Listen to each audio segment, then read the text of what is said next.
Are you in Tennessee, Vegas? Can you hear us? And how the heck are you, man? I'm hanging in Connecticut. Like, I'm great. Good to see you boys. By the way, great to see you, the man. whole conversation leading up to this, I want to address a couple of things. Having grown up in Vegas as a kid, no, you don't go to sleep early just because sports. So the weirdest part about the West Coast is that everything's tape delayed. So like the Tonight Show still plays at 11:30 after the 11 p.m. news. So you still live a normal life. It's just you get to go to dinner after Sunday Night Football. Like West Coast, best coast for watching sports. You get up, you have a mimosa while you watch the early games, and by the end of the night, you can still take your girl to dinner after you watch football all day. Like that is a wit. I watch on the East Coast now. Let me tell you what sucks is when you get up in the morning and you're like, all right, games don't kick until 1. I should do something productive. It's only 9 a.m. I should do something with my day. Like the East Coast, trash for watching football. The West Coast, by far the best for watching football. Also, Austin, by the way, I should say, super proud of you, by the way. Love that you're out there killing the training thing. Thank you, man. Humble brag. Look, I changed my life. I committed to a trainer in May. So since May to now, I am down 36 pounds and my body fat is down to 12.5%.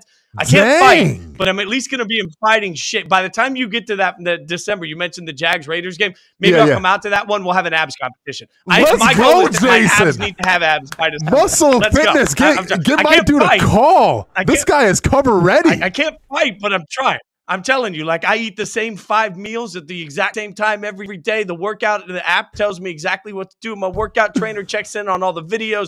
We talk every couple of days. The food gets tweaked. I'm on a mission from God. Haven't had any alcohol, like all of this. Like I am on a mission from God that started May 15th, and I am crushing this thing. So I thought of you when I saw you. I'm like, I can't train to fight, but I can hop that fence with you now. I don't think I could have back then. Well, dude, I absolutely love it, man. That's great to hear because here in Jacksonville, alcohol is a kind of a commodity with the way the Jaguars are playing recently. So, yeah.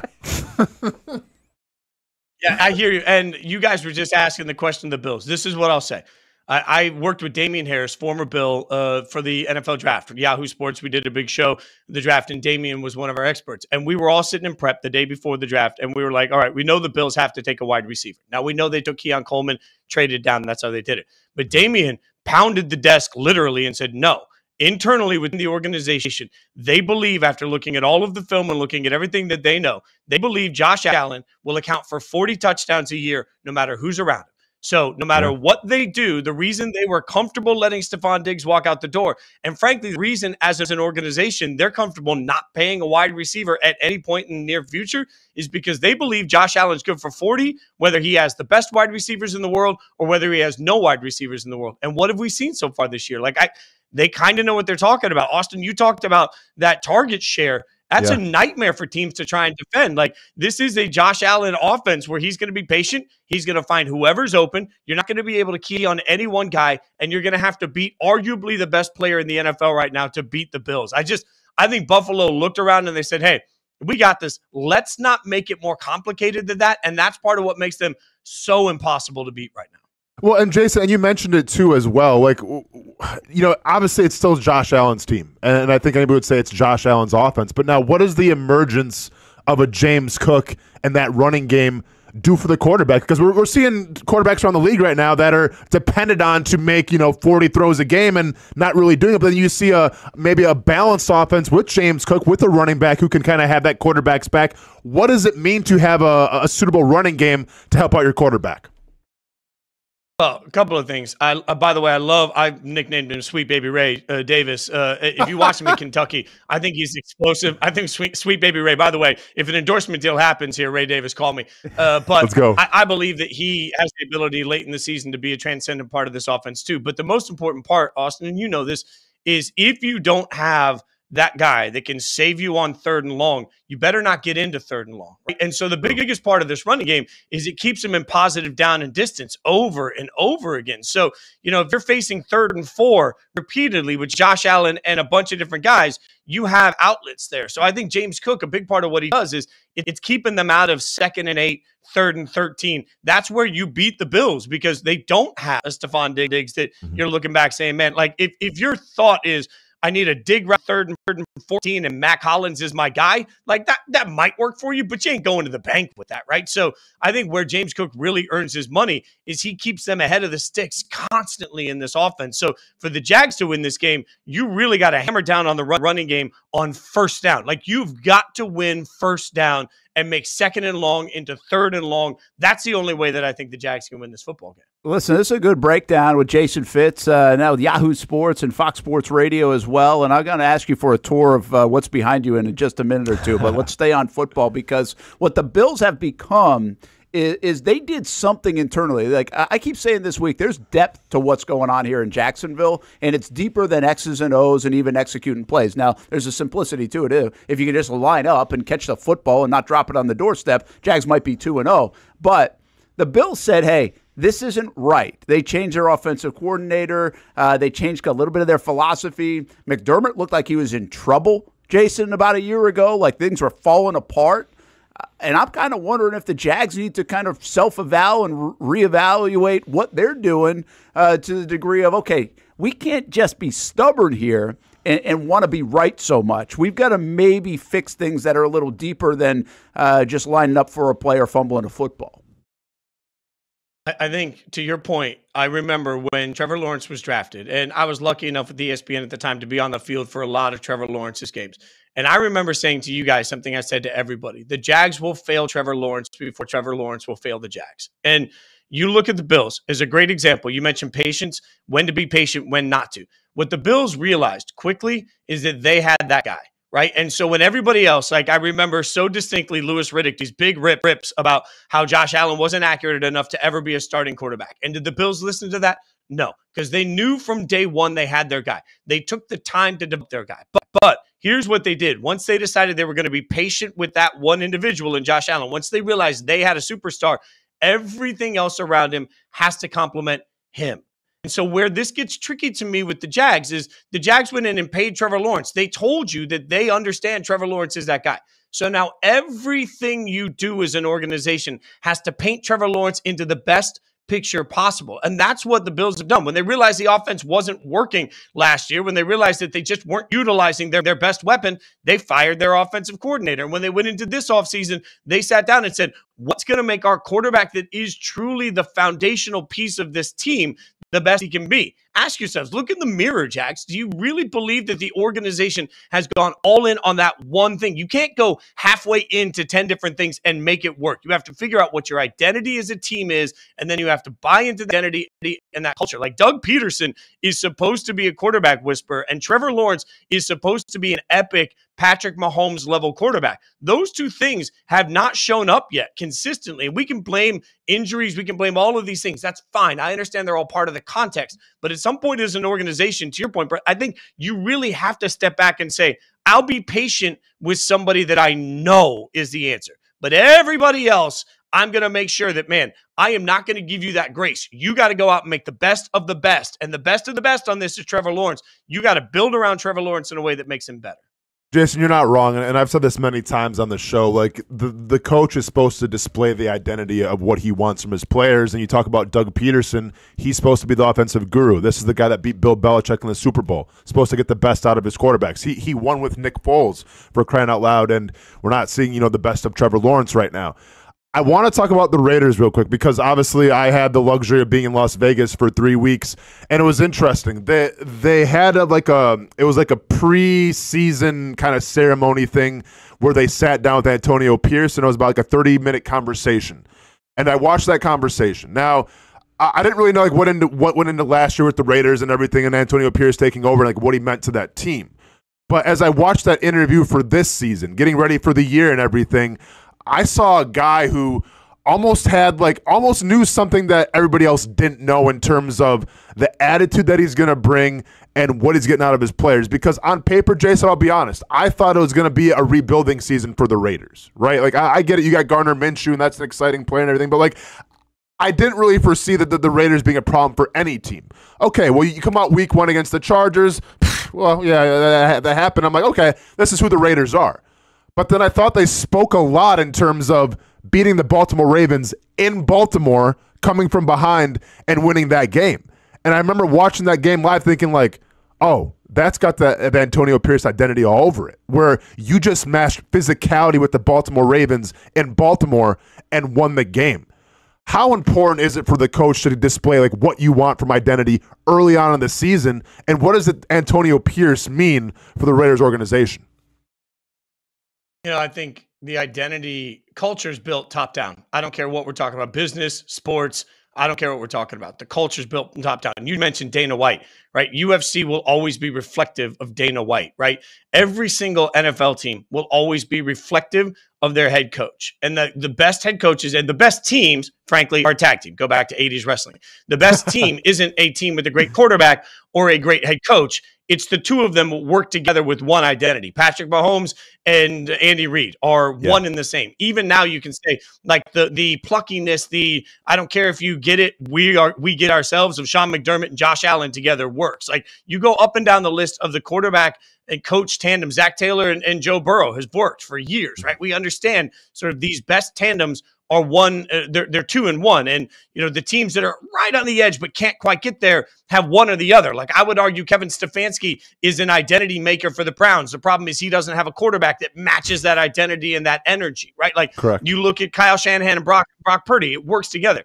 The exception for the Raiders is Antonio Pierce realized they don't have their quarterback. So what he did is he bought into his energy as a player, and he got Max Crosby to buy into it. And I'm telling you, when I say there are some guys that are larger than football, Max Crosby, not only is he a Defensive Player of the Year candidate, he's truly the face of the organization. And so now the hardest working guy in the entire building is the face of the organization at the same time that a coach that comes in and says, I demand the best of you every day is there. It creates a culture. And it's important to do that because Antonio Pierce, and a lot of Jags fans may not have seen this, but Antonio Pierce flat out just absolutely decimated the offensive line in his press conference on Monday in a way that would get a lot of coaches in trouble. He flat out said it. These guys are not playing well enough. We won't win games until they figure out how to block up front. Like he threw his offensive line under the bus, but he can do that because he loves you as a player in the locker room. The players I know that play for that team will express that. And he has a certain standard. And he holds that standard. You got to have that other person that does the same, though. So Max holding up that standard is the same. I would look at the Jags and I'd say, look, it's not about Doug Peterson, Trevor Lawrence. It's about Doug Peterson and Trevor Lawrence coming in and saying, we are the Jags, and you cannot beat these two men together. And until you have that, man, you're a pretender, not a contender. And that's the Raiders have it a weird way, and I think they need better offensive line play and a better quarterback someday to be a Super Bowl contender. But if you ask me, do the Raiders have their coach for the next 10 years? I believe they do because Antonio Pierce is a culture setter, just like Mike Tomlin is a culture setter.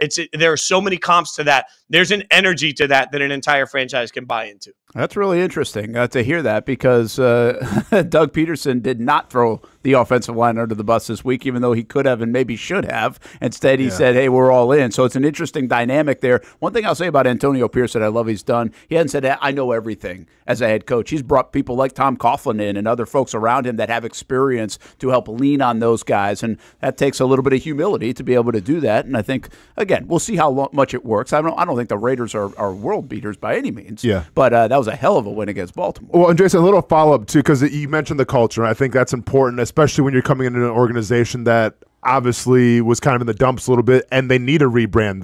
They need a culture change. You know, it's funny because for a while it seems like the head coaching gigs, it was all about these young upstart quarterbacks, whether it's from college football or anybody that knew Sean McVay. You know, like you're getting a head coaching job. But now I almost seem like if you want to build a culture, and it's not like it's not in stone here, but I think the most part, like I think of Sean McDermott, right? I think of John Harbaugh, who's more of like a special teams guy, but like I think of these defensive-minded guys, and that's Antonio Pierce fits this mold to build the culture. So which way do you go, Jason, if you're trying to build a team? Do you go with the offensive coordinator turned head coach who's going to be the quarterback-friendly guy who's maybe a little more analytical but not a rah-rah guy, but you get the best out of your quarterback? Or do you go with Antonio Pierce? Do you go with a defensive-minded guy who is going to give that motivation, he's going to give you the best out of his players because, well, his standards may be a little higher than an analytical offensive guy? I think the hardest part about that answer is it depends on what city you're in. And I genuinely mean this. Like L.A. and Sean McVay, they work, right? Like sure. LA with a flashy offense, a flashy quarterback works. Dan Campbell in Detroit works. Like we're going to, the kneecaps thing just works, Dan Campbell. And that becomes part of the identity. Baltimore is a gritty city, right? So having a gritty team in a gritty city makes sense. I would usually say a city like Vegas, flashing neon lights, big offense. But I also think that there's a team like the Raiders that are sort of synonymous with we're going to play violent football. Like I do think it has to be reflective. And one of the things that was really, really tough, knowing Tennessee as well as I do, I've always said Nashville is a city where people either are famous, were famous, think they should be famous, they want to be famous. So they want famous people on their team. Like they didn't want this gritty football that whenever the team was good and it was Eddie George and Steve McNair and it was boring football, fans complained about it. They're like, we just want to score more points. We want to be like the Rams. Like that was real in Nashville. So I think you have to sort of identify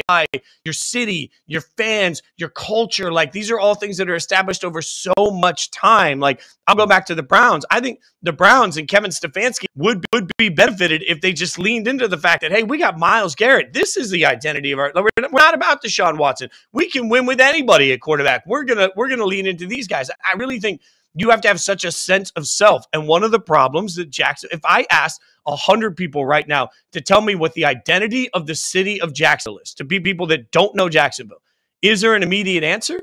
That's where like the football team can really help tell the world what the identity of Jacksonville is. I know this sounds like deep and cheesy and cliche to people, but y'all, I think it's real. Like I think Miami is Miami. Like you got to be flashy. You got to be, offense coming from everywhere. You got to have an offensive geeky head coach that like feel like probably doesn't belong in the club, but like if he went to the club, the players would want to be there with him. Like there is something that feels so real about that. Philly is all about like the brotherly shove because that's just, hey man, we're going to make it ugly. We're going to beat you somehow. Like identity is so real. And I just think the city of Jacksonville and the Jags haven't really told the world what their identity is yet. So part of the reason that fans don't flock, like the common fan isn't flocking to the Jags, is they don't know what they're flocking to. Yeah, that's really well said, to be honest with you. And speaking of maybe a little bit of identity, Leonard Skinner, a big part of that here in Jacksonville. So before we let you go, give us a little tour of what's behind you. Nick, I don't know if we can get Fitz on the bigger, wider shot, if that's working okay. But what do you got back there behind you? I got gold and platinums that I played on. So Tim McGraw, if you're reading this, is over here. Yep. That was a big old #1 song that I was proud to be the violinist on. And the band Perry, obviously here. We all know that I was the fiddle player in the band for a long time. Diamond Rio above me. I played on a bunch of Diamond Rio tracks. Michael W. Smith right behind me. That's the album I actually won a Grammy for. The Grammy cert is over here. And then the big one up in the corner, everyone always thinks it's going to be a Van Perry one. It's actually Matchbox 20, Mad Season record. I played a bunch of the violin parts on the Matchbox 20 record. So that one went there's 4 of those discs. So that one's 4 times platinum.